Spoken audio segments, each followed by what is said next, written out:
रूस ने बेलारूस को विध्वंसक हथियारों से लैस कर दिया है। और पुतिन से मुलाकात के बाद लुकाशेंको का यह बयान लगातार आपको TV9 भारतवर्ष बता रहा है क्या संकेत दे रहा है, क्योंकि रूस ने अब बेलारूस को स्कैंडल मिसाइल दी है और रूस ने बेलारूस में S-400 एयर डिफेंस सिस्टम भी अब तैनात कर दिए। आशीष हमारे डिफेंस एडिटर हमारे साथ है। आशीष, जिस तरीके की इस बारे में चर्चा करनी जरूरी है इंफॉर्मेशन वॉल पर, इस बारे में डिटेल इनपुट दिखाने के साथ साथ कि आखिर क्या अब बेलारूस पूरी तरीके से एक्टिवली इन्वॉल्व हो सकता है इस युद्ध में, और क्या यह भी स्पेकुलेशन सही है कि जो सैंक्शंस वेस्ट की तरफ से लगाए गए हैं उस पर चर्चा की जा रही है पुतिन और लुकाशेंको के बीच। इस पर चर्चा करने से पहले रूस बेलारूस की दोस्ती को लेकर इंफॉर्मेशन आपके सामने, जहां यूक्रेन नेटो पर क्या यह दोस्ती भारी पड़ेगी, यह सबसे बड़ा सवाल है। अब देखिए, यूक्रेन की 700 मील सीमा है, बेलारूस के साथ यह सीमा लगी हुई है और बेलारूस की सीमा 3 नेटो देशों से भी जुड़ी हुई है। अब मॉस्को की तुलना में कीव बेलारूस से सबसे करीब है और बेलारूस को रूस से तेल, गैस और मिलिट्री तैनाती में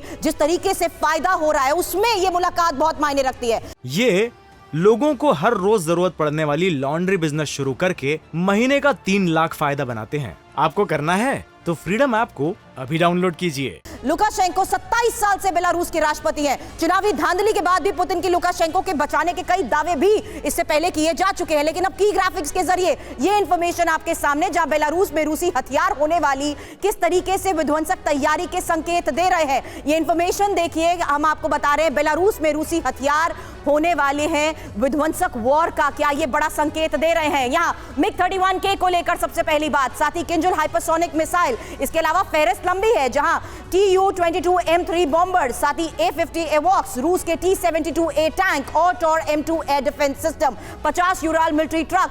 ये इंफॉर्मेशन बहुत जरूरी है युद्ध के 10वें महीने में पहुंचते हुए, क्योंकि क्या ये पुतिन की बदली रणनीति का ही आशीष नतीजा है कि अब 12,000 रूसी सैनिकों की मौजूदगी, क्या ये पुतिन की तरफ से एक इन्वॉल्वमेंट या प्रेशर है कि बेलारूस अब एक्टिवली इस युद्ध का हिस्सा बन जाए?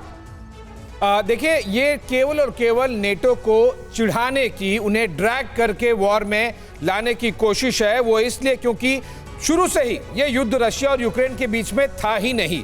और मैं ग्राउंड रियलिटी आपको बता दूं कि यूक्रेन को जब चाहे, उसकी आर्मी को, उसके एयरफोर्स को जब चाहे तब कुछ ही दिनों में, आज के डेट में भी रशियन फोर्सेस कुचल सकती हैं। कुछ दिन नहीं तो कुछ हफ्ते में ही सही, लेकिन ये वो लंबा खींच रहे हैं, वो प्योरली इसलिए क्योंकि नेटो को वो इनवाइट कर रहे हैं। डॉक्टर त्रिपाठी, इसीलिए तो हम कह रहे हैं कि ये विश्व युद्ध 3 की घंटी बज गई है। क्या रूस और बेलारूस में एक बेला का ही फर्क है? कितनी बड़ी बला बन गई है ये विश्व के लिए, क्योंकि यहां पर एक एक्सीडेंटल एस्केलेशन या मिस कैलकुलेशन विशेष तौर पर रशिया और नेटो की तरफ से होता हुआ दिख सकता है। देखिए, मेरा स्लाइटली डिसएग्री आपसे आशीष जी, ये है कि मुझे नहीं लगता है कि ये जो इनविटेशन है नाटो के लिए और रशिया आज इस पोजीशन में है कि कुछ हफ्तों में युद्ध जीत लेगा, ये पूरी तरह से ये रोमांटिसिज्म है इस डेट में कहना। ये होता था उस समय जब हम मार्च में, अप्रैल में बात करते थे कि आज ही रशिया जीतने वाला है, ऐसा कुछ नहीं। रशिया को वेस्ट के सैंक्शंस का असर पड़ रहा है जी, मैं उस पर आ रहा हूँ। सवाल इस बात का है कि अब बेलारूस एक ऐसा जियो स्ट्रैटेजिक लोकेशन पर है जो पूरी तरह से यूक्रेन और इसका रशिया का बॉर्डर को शेयर करता है।